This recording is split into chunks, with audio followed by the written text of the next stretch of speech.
Hello, welcome to When the Smoke Clears. I am the Recovery Plug. I hope you guys are doing good, man. I know my day is going just fine. If you would please join me in a moment of silence so that we can ring in this episode. Thank you.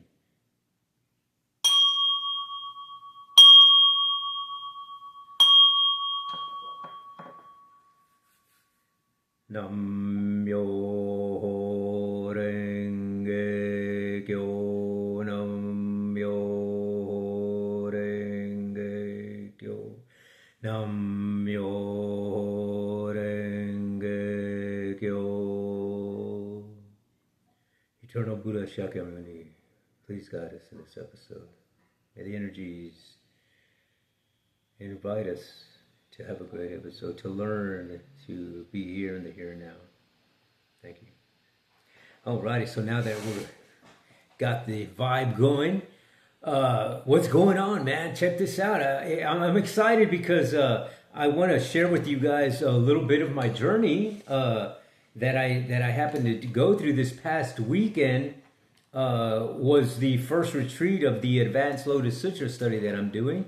So it's really great to, it was a really cool experience, real humbling experience. Just a bunch of new things that came to my mind as I was going through that whole weekend, and things that I want to incorporate into my practice and to share, so that somebody else can incorporate it into their practice. And that's the whole purpose of doing the Bodhisattva work, is to alleviate the suffering of all sentient beings, including your own. And so that's the deal right there, man. So check it out. There was one thing that really stuck out to me in that retreat, and it was understanding the introspective awareness. Now, introspective awareness, let me grab my glasses so that I can kind of just give you the definition here real quick. Introspective awareness is, it refers to the ability to reflect on one's own thoughts and feelings, right? It involves self-examination and self-understanding of personal and mental stages, right? And understanding those mental states, because we have these mental states of us that vary in everything that we do in our lives, right? And it's the awareness of that, and the awareness can enhance emotional regulation and making and decision making. You know what I mean? That the awareness can enhance that. So the awareness, it just depends on the capacity of one, how that awareness is going to work in your life, in your spiritual progress, in your recovery. Now, it's often linked to mindfulness. Now, it's linked to mindfulness practices and self-awareness techniques are kind of, it's like it's like you can't have this unless you have that. You know what I mean? That's how, like I said, that's the easiest way I could explain it. And in psychological research, it suggests that it plays a role in personal growth and self-improvement. And I believe that's, true, because when we get a little bit deeper into the discussion here, you'll see what I'm talking about. But so that introspective awareness to me it's just that I understood in a better way of how the leadership, the reverends that were there at the leadership, were explaining this thing, and not so much in the word of introspective awareness, but in that beginning of a Buddhist path, right? That daily thing that you need to work on, that awareness, and because you can be mindful and live your life and still have plenty of suffering You know what I mean? You could still be mindful, live your life, and still live with the addiction. Deep in the addiction. And I know this to be true because I did that. You know what I mean? Yeah, I was mindful. I knew. But I kept doing it anyway. You know what I mean? The definition of insanity is doing something that you know is killing you, that you know is hurting you, but you continue to do it anyway. You know what I mean? So you can be in this insane state and still be mindful. You know what I mean? But that introspective awareness, when you put that into the equation, man, things start happening.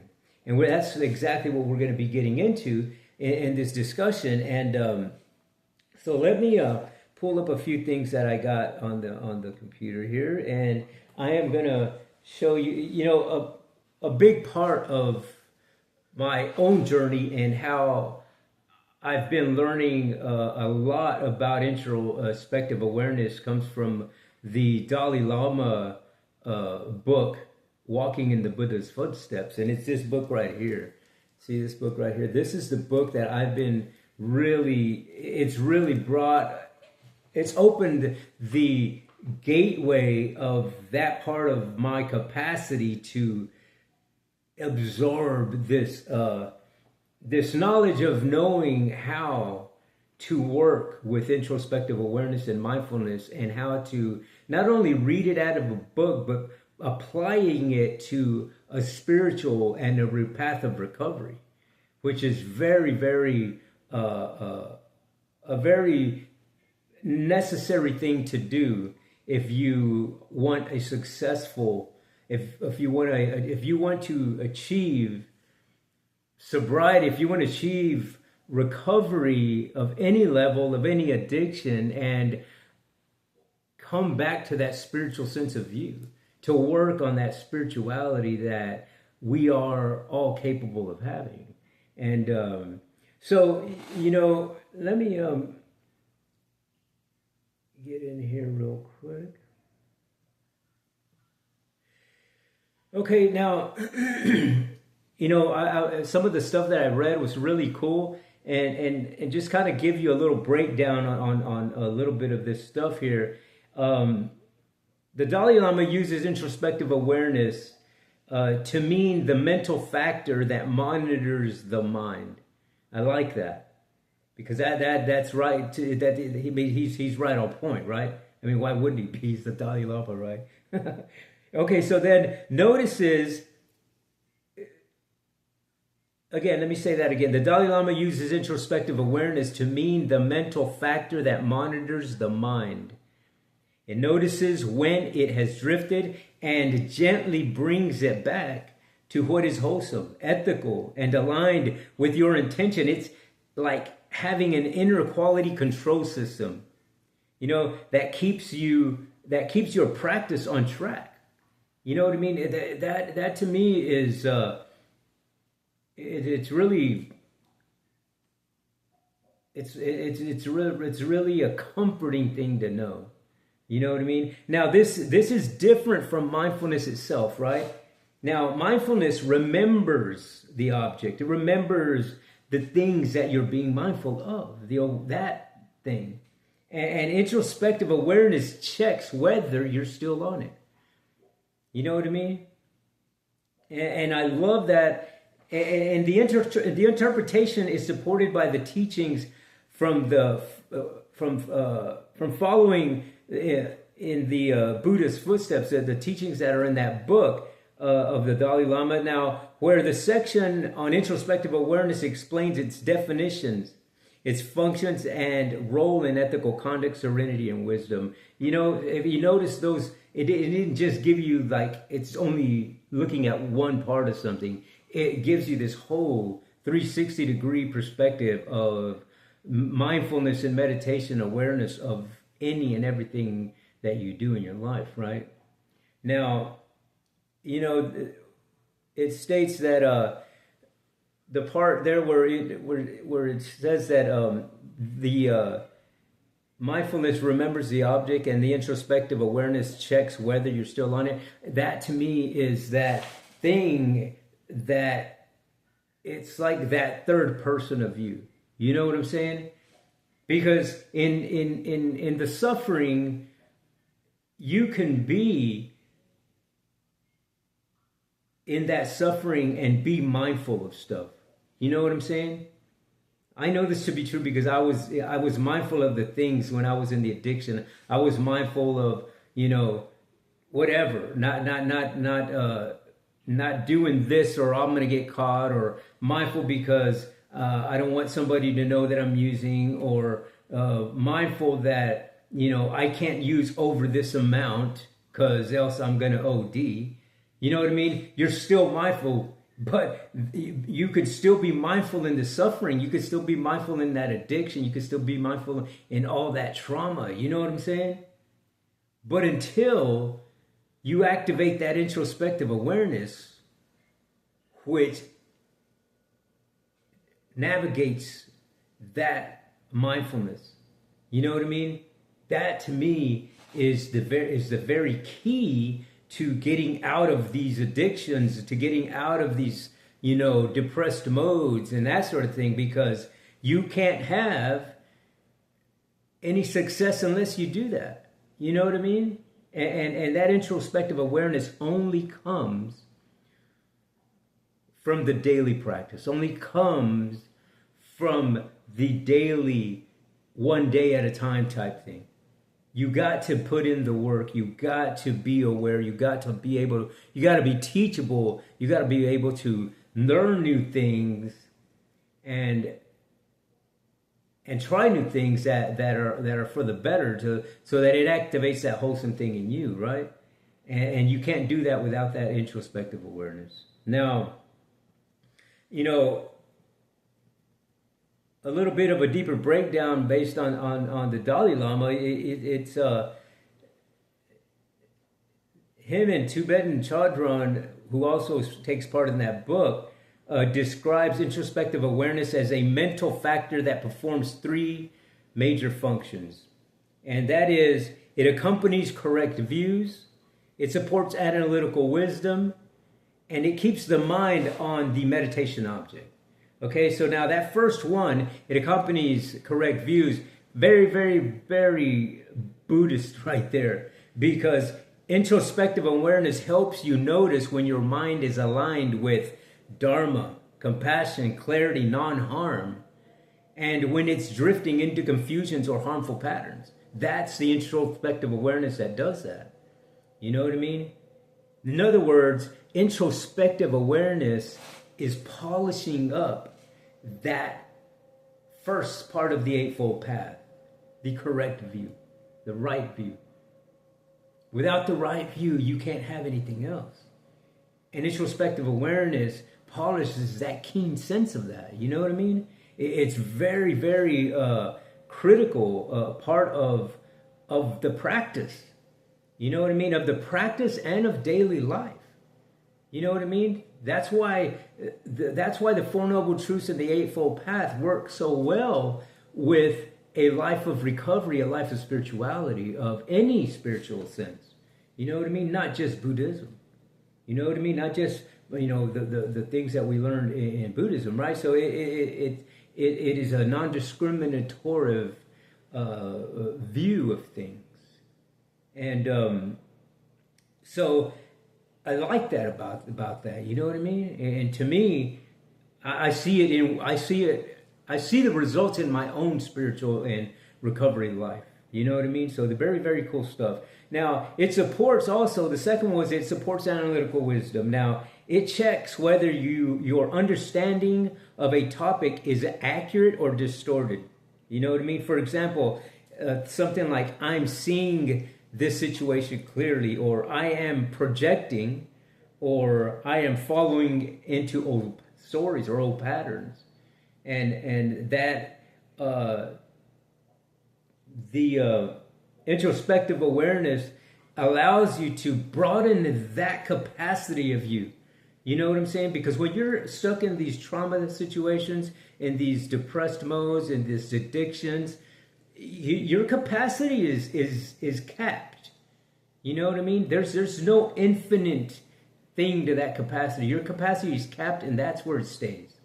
Until you decide to let the introspective awareness go to work, then that infinite type of mentality comes out. That's what I love about the introspective awareness, is that it's so comforting that you get this feeling that this is of an infinite thing here. You know what I mean? It's just not going to stop right here just because I learned this little bit. No, it keeps going and going. It never stops. That's the thing, because we come and go. You know what I'm saying? There's always a new you every single day. There's a new you. So it applies, and that domino effect keeps going. You know what I mean? Once you jump into the river, there's no coming back. You know what I mean? That you can't go back. So you got to go with the flow.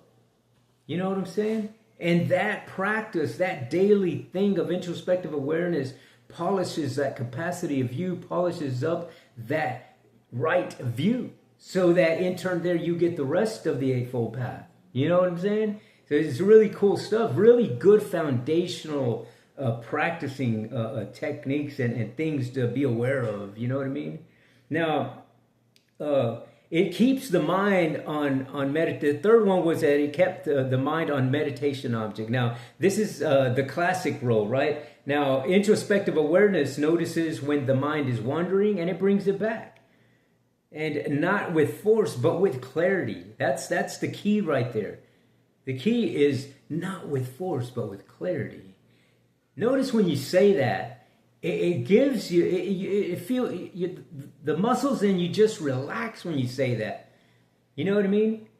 Not with force, but when you say it with clarity, it's just like, You know what I'm saying? Really, I love that stuff.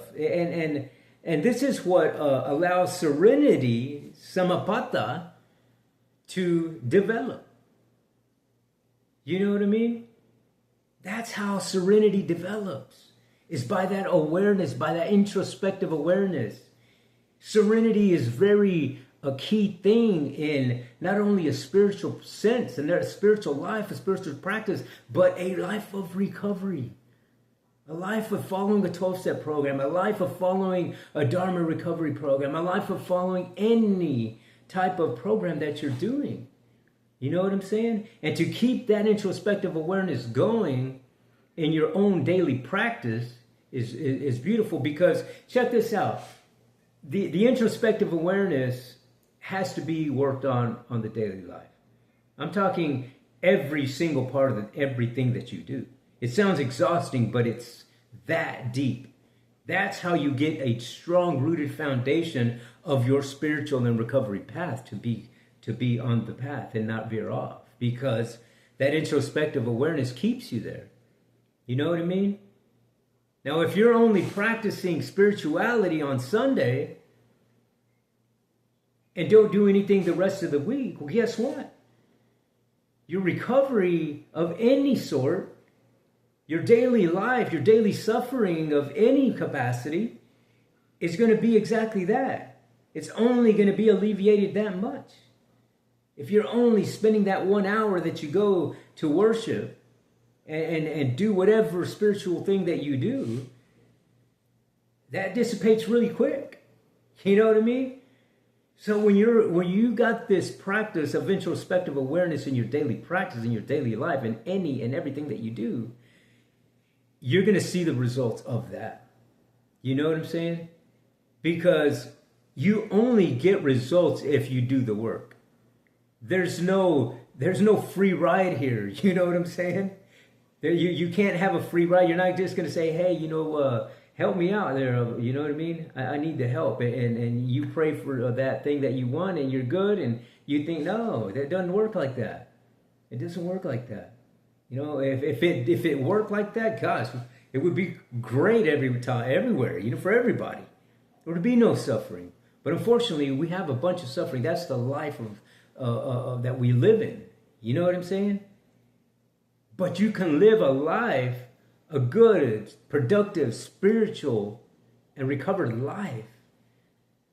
Being happy, being content, being joyful in this thing, in this life, if you polish that up. And when you do that, you're gonna find out that now you're no longer sitting on the sidelines. Now you're no longer sitting on the chair and watching everybody else dance. Because what introspective awareness does, it allows you to get up and start showing off your moves. You know what I'm saying? Because that's the only way to know how to dance, is to get up and do it. And to get up and deal with the suffering is the only way to rid of the suffering. It's not saying that it's never going to go, that it's going to go away, by no means. But it's allowing you to know how to live with it in a beautiful way. You know what I mean? It's allowing you, I know that I'm an addict, and I know that I'll always be an addict. You know what I mean? But that's just the disease that I have. Now, if I feed into that disease, I know that it's there. But if I dwell on it like I used to, and every time something came up, I went straight to the go-to and started using, then I stayed in the cyclical life of samsara, in that suffering. You know what I'm saying? So now I know that introspective awareness brings me back. When my mind starts thinking this or that introspective awareness is just like right there. And it's like it comes out, it comes there, and it sees you veering off. It says, hey, brother, what are you doing? All right, I got you. Come back. You know what I'm saying? And it gets you like that. And I love that. You know what I mean? I love that the practice, the spiritual path, is the practice of a daily thing that you do, that you involve yourself in. For me personally, in the Buddha Dharma, involving myself in practicing and reciting the sutras, and doing a lot of reading and understanding how others have done it.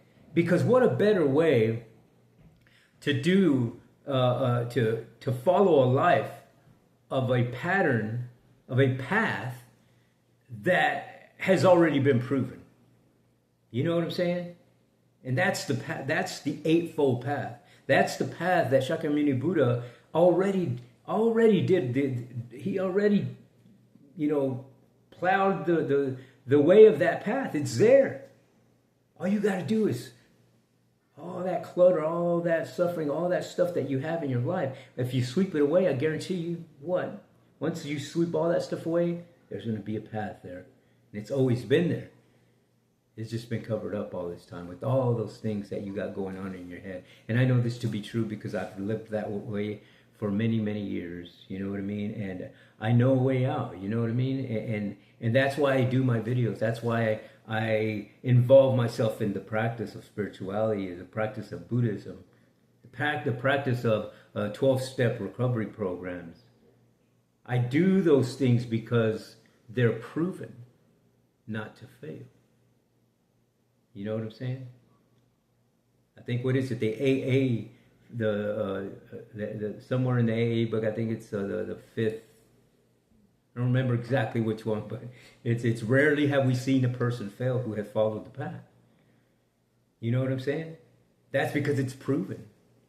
That's because when you follow a path of something that's been proven, that polishes up that keen sense of introspective awareness, and it keeps you on the path. You know what I'm saying? That's the beauty of it. That's the phenomena. Now, I've been to quite a few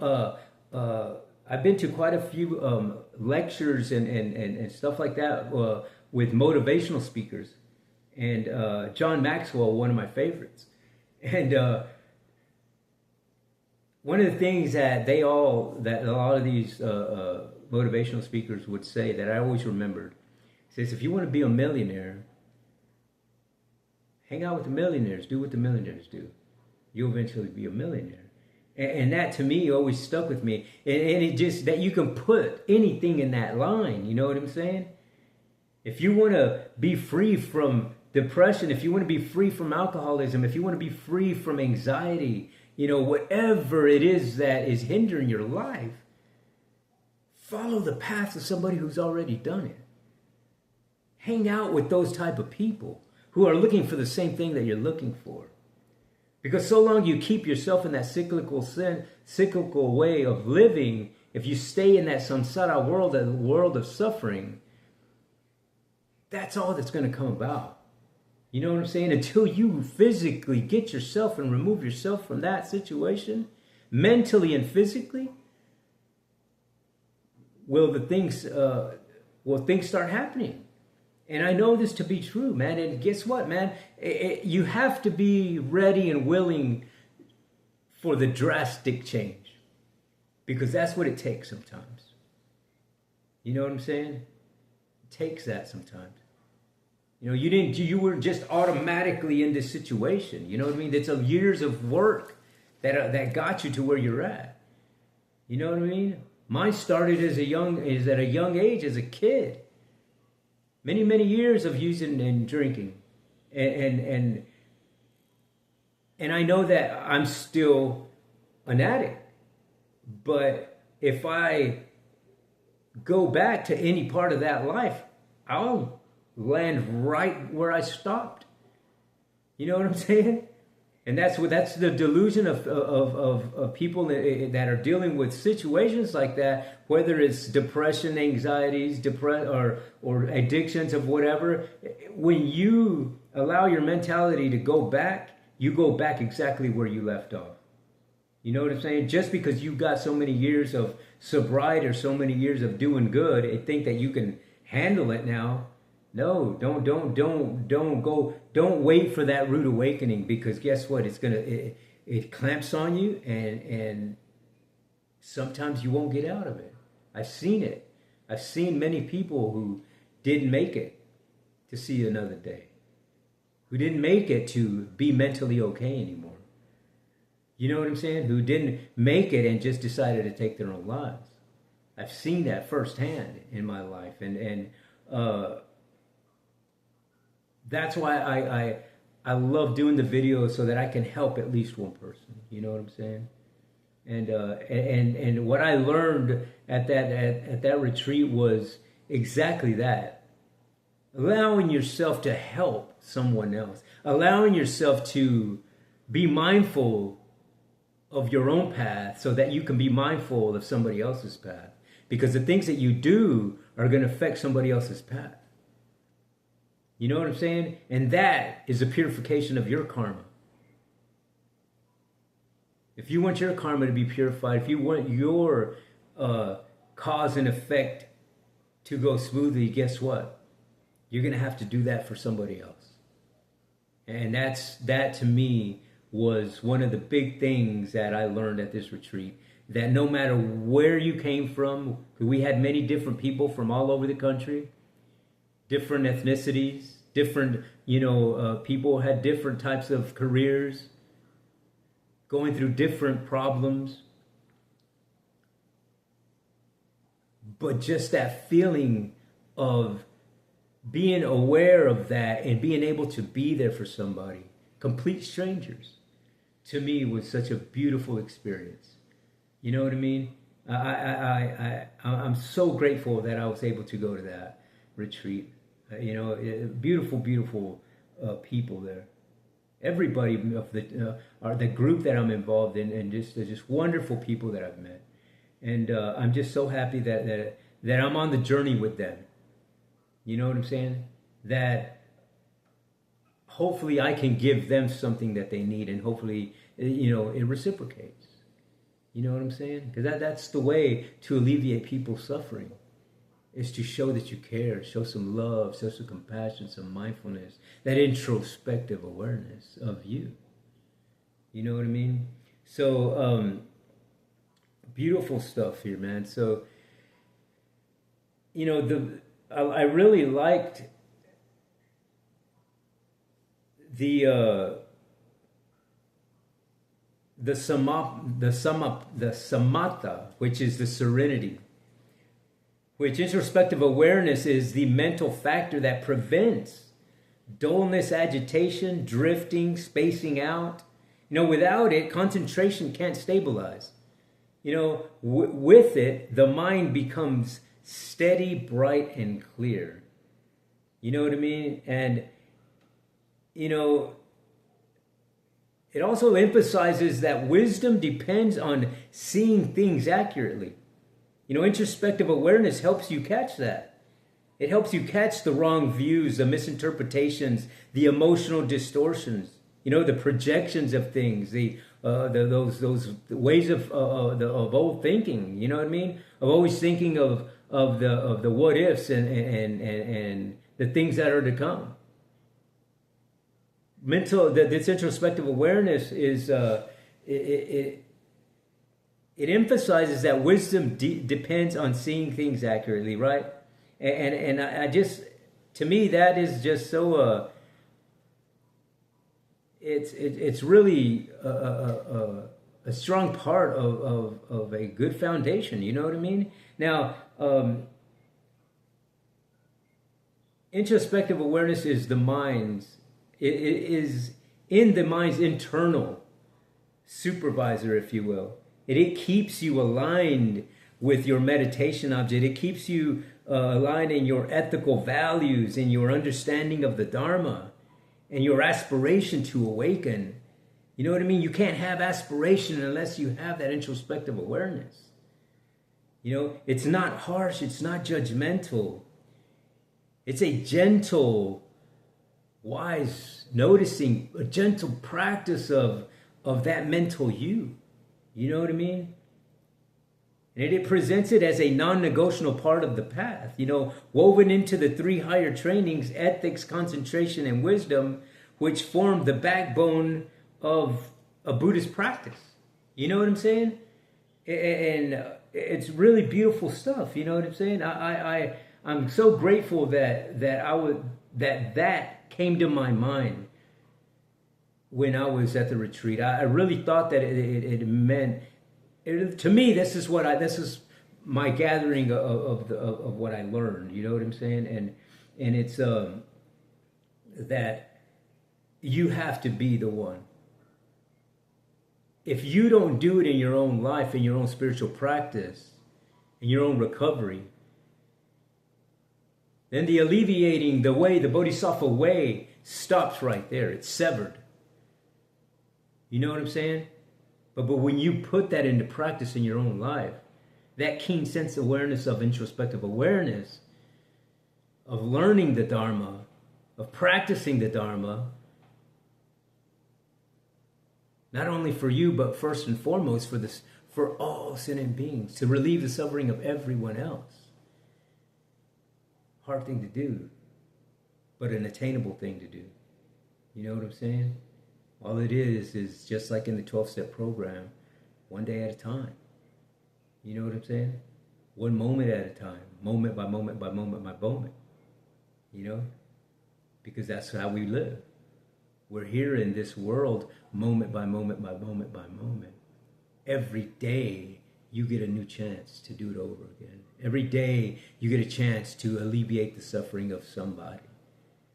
And when you can do that in your own life and practice that on the daily, the consistency of that will polish your keen sense of awareness, of introspective awareness, and the capacity of your spiritual life is infinite. You know what I mean? You're no longer living with a capped capacity. So, beautiful stuff. Thank you I guess that's going to be it for today, man. Thank you for listening. I really enjoyed talking to you guys a little bit about what had happened and the things that I learned, you know what I mean? Things that came to me. And that's just my personal journey. I like to always share those things that move me. And so, yeah, and really good stuff. I would like to just say that if you could please hit that subscribe button, share my channel.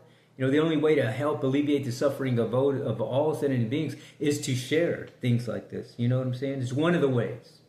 And just know that when you do share the channel and hit the subscribe button and give me a like, you'll be helping out another veteran, another homeless person, another person dealing with PTSDs, childhood traumatic experiences, drug addiction, alcoholism, depression, suicidal thoughts, all those types of things, my friends, because you know what? At one point in my life, I've dealt with all of those things.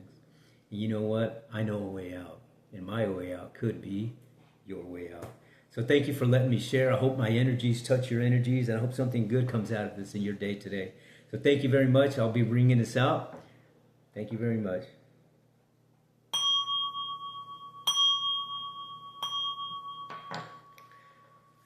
Nam-myo renge kyo, Nam-myo renge kyo, Nam-myo renge kyo. Shakyamuni Buddha, thank you for guiding us in this meditation, in this video, in this learning experience to help others alleviate sufferings. We thank you for guiding us. Good afternoon. Good night. Thank you. Thank you, everybody, for tuning in. Thank you. And may your day be blessed.